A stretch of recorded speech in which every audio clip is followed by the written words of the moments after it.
55 दिन के बाद, 55 डेज के बाद आज गवर्नमेंट की तरफ से जो एसओपी आई है उसमें 7 to 8 जो टाइम दिया गया है, हम उसको वेलकम करते हैं। देखिए, इस दौरान में मैं ये देख रहा था कि इस बिजनेस कम्युनिटी ने बहुत लॉस लिया, और इतना लॉस लेने के बाद भी उन लोगों ने हमेशा जो है, जो गवर्नमेंट की एसओपी आती थी उसको फॉलो किया। ये देखिए, इस बार जो हुआ है, पहली बार ऐसा हुआ है कि हमारी तरफ से जो कोऑपरेशन दी गई वो तो दी गई, लेकिन जो एडमिनिस्ट्रेशन की तरफ से भी हमें कोऑपरेशन मिली, वो भी मैं समझता हूं कि एक अलग से ही, मतलब एक सार हमारा जो है आपस में तालमेल बन गया था।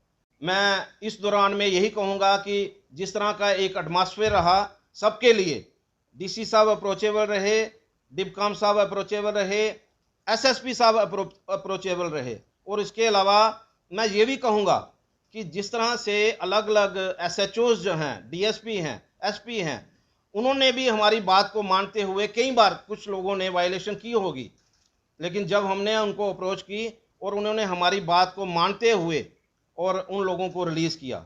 मैं आपके माध्यम से एक पॉइंट जो है वो जरूर रेज करना चाहूँगा। मैंने एसएसपी साहब को भी कहा है कि इस दौरान में जो वायलेशंस हुई हैं, अगर किसी के ऊपर एफआईआर लगी है तो प्लीज़ उनको कैंसिल करिए और उनको इस सारे प्रीव्यू से रिलीव करिए।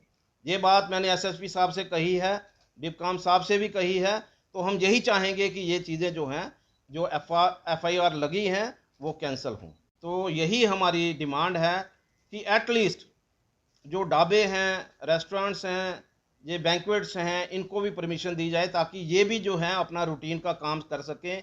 क्योंकि इस सारे अगर पीरियड में अगर देखें तो सबसे ज़्यादा सफ़रर जो हैं वो यही रहे। ट्रांसपोर्ट लाइन तो रही, उसके अलावा ये सबसे ज़्यादा सफ़रर रहे जिनको एक दिन भी खोलने का मौका नहीं दिया गया।